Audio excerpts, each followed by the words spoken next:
and how they've been so negative and used this as a political ladder against the president. What do you think, Congressman? I think I understand their disappointment. They're not going to be winning the Nobel Peace Prize themselves anytime soon. You know, they probably wish that there were a Nobel Prize for fear, a Nobel Prize for hatred, a Nobel Prize for racism. You know, then they would be in the running.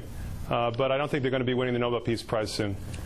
This was you on the floor talking about the president and just how much the people in this country on the right are against him. Here it is. America understands that there's one party in this country that's in favor of health care reform and one party that's against it, and they know why. They understand that if Barack Obama were somehow able to cure hunger in the world, the Republicans would blame him for overpopulation.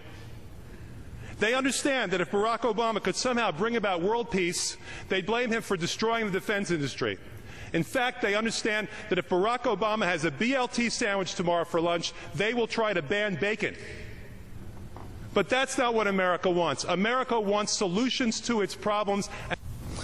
Congressman, I have to ask you, do you think that this story is got a life to it that may go on for weeks, that people are going to remember how the GOP has responded to the president winning the Nobel Peace Prize? Will this hurt them even further, in your opinion? I think it'll hurt them terribly. People are going to be embarrassed to be Republican before much longer. They come up with their 12-day talking point, which makes no sense whatsoever. There were over 200 nominees, and the vote was actually taken quite recently. So we're talking about 9 months of accomplishment to change the conversation that people are having all over the world about each other. That's why he got the award. But they come up with their plausible lie about 12 days, and they spread it as far and wide as they can. Congressman, do you think that this is going to have an impact on the president's upcoming decision to commit more troops to Afghanistan? What do you think? I think I'd like to see the president win 3 Nobel Peace Prizes. He's already won 1. Now I'd like to see 1 for Iraq and 1 more for Afghanistan. Okay. Obviously, you don't support the president committing any more troops there at all, but one thing is for sure, that they just won't stop on this president, will they? And what should be the counterpunch? I mean, you have been probably the most aggressive progressive that has been out there firing back at Republicans.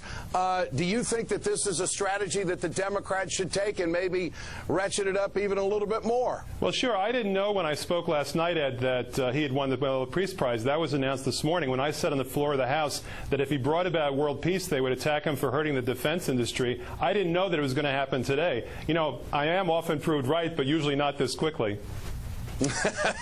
Congressman Grayson, good to have you with us tonight on the Ed Show. Thanks so much. Thank you, Ed. Coming up, if Michelle Bachmann wants me to stop talking about her, she's got to stop saying